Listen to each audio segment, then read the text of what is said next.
Hi guys, welcome.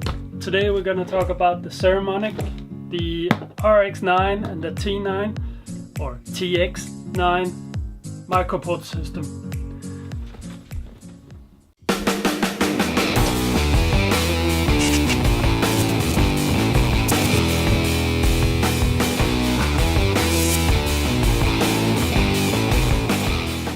I bought these because I got a rush job to do an interview recording, and these were the only ones that I could just drive straight to a store and buy.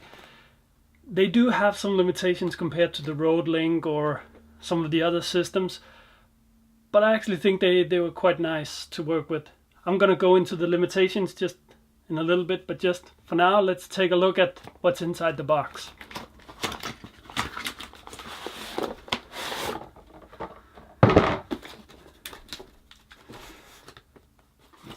Everything is nicely situated in the box. You have your paperwork here, you don't need to take that out. I did take it out and I have used it, so this is not a real sort of unboxing. I'm just showing you what you get in this kit. So let's start out. The first thing you get is the lav mics. They have a fairly long cord. I have to say that these mics are not the best in the world. They're not top of the line. They're fairly cheap and I think I will replace them at some point, but for now they're actually doing quite a good job. And one thing I'd like to show you is that if you pull the top off, I was looking online to see if I could use this lav mic. This is how they look. They're a little bit thick, so if you are considering getting the Invisalab plastic holder to tape onto your subject, I'm not sure that they're gonna fit, and I was looking all over online to find some specs on these, but for now I just want to show them. Next up, you get the clip. It's a cold shoe adapter to put on top, to put the receiver on top of your camera. You also get, and I haven't used these, plug-in for external recorder. This can be plugged into like the Zoom H4n, or you can just use the mini jack connector for the external recorder. This is also what you use if you want to just plug it into your camera. Now you also get the receiver, which is the one you put on top of your camera or which you hook up to your external recorder. It has a output, which is the one that you use for the mini jack to connect to your recorder. It also has a phone. This is a really nice feature, meaning that you can monitor your audio real time. I can't tell you how many times my audio has screwed up because I haven't been able to monitor it. I haven't been able to stop the interview or something else. Now I can sit in the back of the room, monitor it. If something happens, I can stop the interview, fix the problem and get going. Included in the kit is also 2 transmitters. They have the mic jack, which you put your lavs into, and they have this handy little screw so you can sort of screw it on and it will just stay there.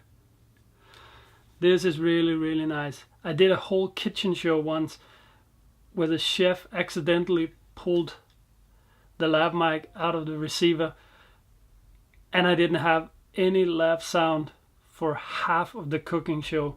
That was a pain to fix. Not happening with this. In regards to the limitations, is that the receiver, when it receives the signal from the transmitters, it combines them into one track. Meaning that you won't have a separate audio track from receiver 1 and receiver 2. This means that you have to get it right with the mic placement so you get the same levels. You can adjust the levels, like if one person's talking then the next one's talking really low, then you can adjust it up, but that's a lot of work. You're not able to do corrections on the separate levels. You have to do it in the same audio track. And to me, in time, it means that I'm gonna have to replace this set with something better so I can get two separate audio tracks, because you can have a lot of noise from one mic and perfect audio from the other, and you need to cut that clip up and do repairs. It just takes a lot of time, but it's totally functional and it really works. They work well. I haven't had a single failure. I did the whole interview project. I've also used them on another project afterwards. They work, it's great, but it's not the top of the line. And also another limitation is that you can't really adjust the levels from one mic and the other in the receiver, because you have this one audio track coming in. This means that you have to be really careful when placing the mics. I've experienced doing an interview where the mics were placed on different sides of the persons and they had their heads turned against each other, and the sound level on the person facing away from the microphone was really low and the other one was spot on, meaning that in post I had to do a lot of levels adjustments, which took quite a lot of time. So overall impression is that these are really well built, seem like good quality. I haven't had a single failure on them. With the limitations that they have that in mind. But I would say that if you're like me and you're not doing too much lab work and you're not really too dependent on having spot on perfect stellar audio, then I would say save your money, buy these and upgrade in the future in case you need it. This is a very solid purchase. The price is super good on this one compared to competitors, and I would definitely recommend buying them. So let me know in the comments below if you have any questions or if you've tried them, what your experience is. I would love to hear from you guys. Be sure to subscribe, hit the notification button, and I'll be back real soon.